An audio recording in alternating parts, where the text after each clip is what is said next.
Géopolis Télévision, dans les profondeurs de l'économie africaine.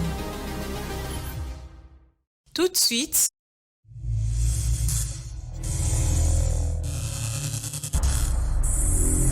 bulletin.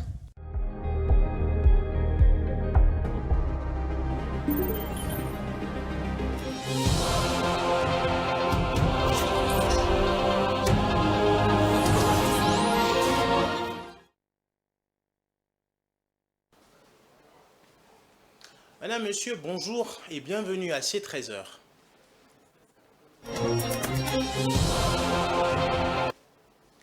Ce jeudi, le chef de l'État Félix Tshisekedi s'est incliné au mémorial dédié aux victimes du Génocide, le génocide pour de gains économiques perpétrés en RDC, particulièrement celle de la guerre de 6 jours dans la ville de Kisangani entre les armées rwandaises et ougandaises. Le chef de l'État séjourne depuis mercredi dans cette ville où il est censé mener plusieurs activités, notamment un conseil de ministres. Suivez.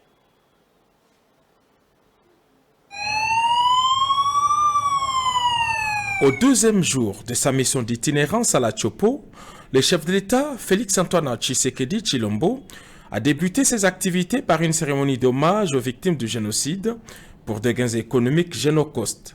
Au site mémoriel du cimetière de la guerre de 6 jours, le chef de l'État a reçu d'amples explications sur les sites près du directeur général adjoint du FONAREV, Kevin Ngunga.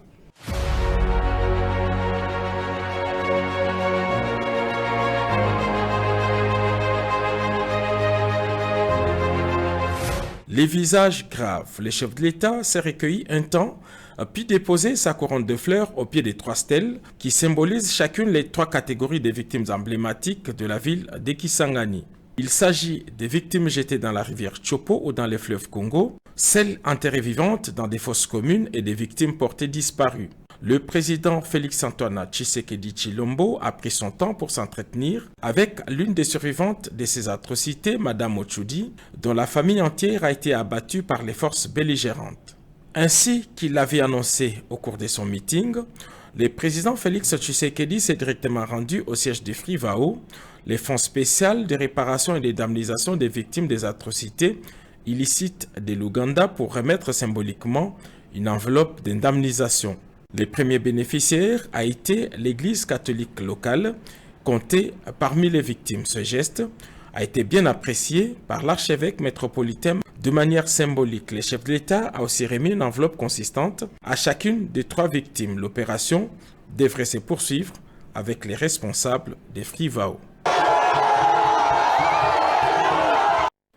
Et puis, la localité de Kalembe est au cœur de violents affrontements entre le rebelle Bien 23 et les miliciens d'autodéfense Wazalendo. La localité de Kalembe, considérée comme une zone stratégique, change de main tous les 24 heures depuis dimanche, selon certaines sources. Mais pourquoi les rebelles s'acharnent tant à vouloir capturer cette cité? Est-ce la cité de Kalembe? Est-elle autant stratégique comme plusieurs le disent? Pour mieux comprendre les enjeux de cette bataille, nous avons interrogé Nickel Skibel et écoutons-les avec Patrick Ilunga. La localité est stratégique. C'est comme sur un terrain de football. Tous les postes sont stratégiques.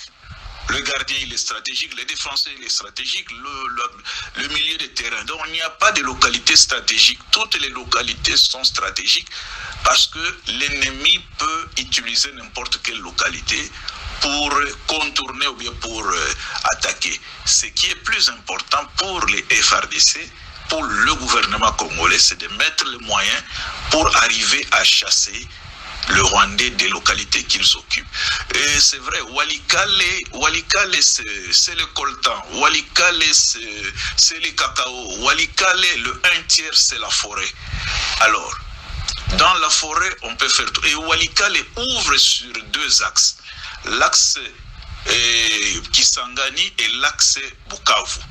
Donc Walikale dans son ensemble est aussi stratégique et donc les FRDC doivent renforcer, non seulement renforcer, mais monter des stratégies pour bouter l'ennemi hors du territoire national. Il n'y a que cela comme solution. Sinon, on nous endort. Vous savez que pour Kigali, ils ont pris ce qu'ils devaient prendre. Ils ont pris le sud du Nord Kivu, c'est-à-dire de Kanyabayonga jusqu'à la porte de Goma. Cette partie contient des minéraux comme les niobium qui sert à la fabrication de fusées. Vous avez les coltans qui entrent dans la fabrication des nouvelles technologies de l'information et de la communication. Vous avez aussi les espèces, c'est-à-dire dans le parc, la biodiversité. Donc tout cela, c'est stratégique et ils n'ont pas besoin d'avancer, ils ont besoin de consolider. Et nous avons l'obligation de les déloger et de les retourner d'où ils sont venus. La lutte contre la criminalité s'est poursuivie à Kinshasa. Récemment, 46 présumés membres du groupe criminel ont été interpellés à Kindele et Ngansele dans la commune de Mongafula. Cette opération s'inscrit dans le cadre de la mission d'itinérance menée par le commissaire divisionnaire adjoint Blaise Kilimbalimba, qui se rend dans diverses zones réputées à risque de la capitale congolaise lors de sa visite. À Makala, il a également pris le temps de rassurer les habitants qui avaient quitté leur domicile en raison de l'insécurité, les encourageant à rentrer chez eux. Dans Momak. Au deuxième jour de sa mission d'itinérance visant à lutter contre la criminalité urbaine suite à la récente évasion de la prison centrale de Makala, le commissaire provincial de la police de Kinshasa a assisté ce jeudi 24 octobre à la présentation de 46 individus présumés membres de groupes criminels communément appelés Kuluna dans les quartiers de Kindele et Ngasele situés dans la commune de Mongafula. Séverin Loumou, le bourgmestre de cette municipalité, a également assisté à l'opération. Ce qui reste à faire, c'est beaucoup plus renforcer la sécurité et nous demandons à la population d'accompagner les agents de la police car la première enseignante, c'est la population. Dans les communes de Makala 1 et 2, le commissaire divisionnaire adjoint Blaise Kilimbalimba a pris le temps d'écouter les doléances des habitants qui ont exprimé leur sentiment d'abandon. Le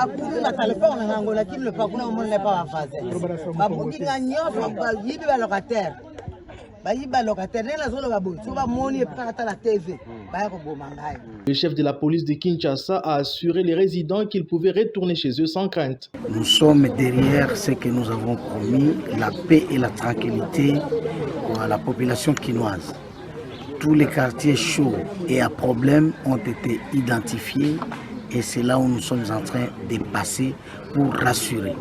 Les gens qui ont abandonné leur maison doivent les retrouver dès maintenant.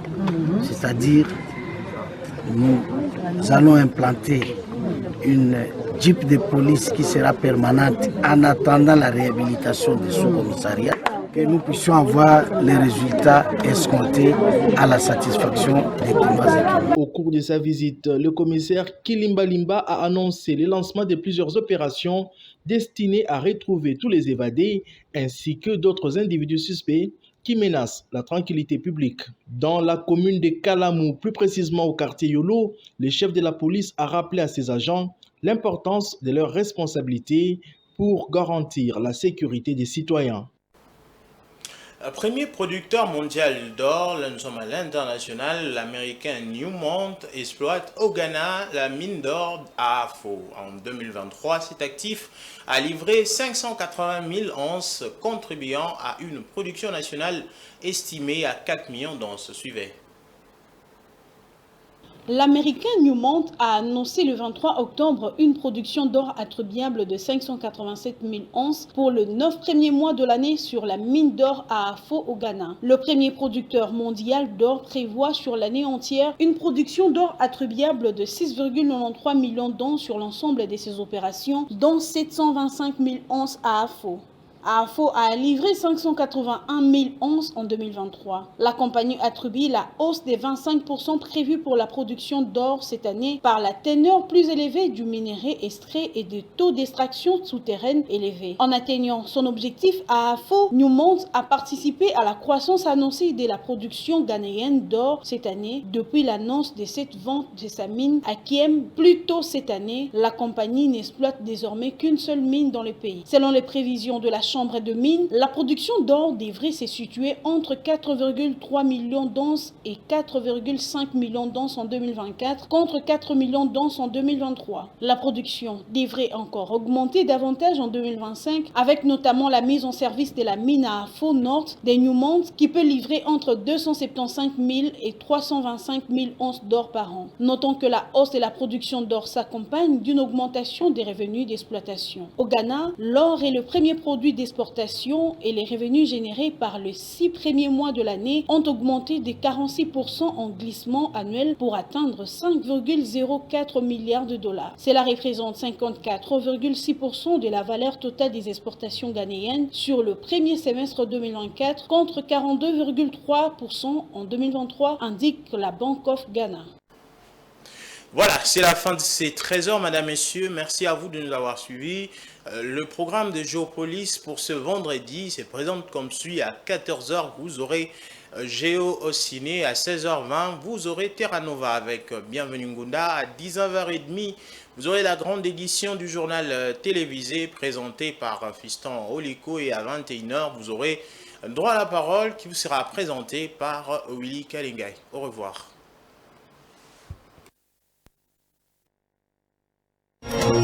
Thank you.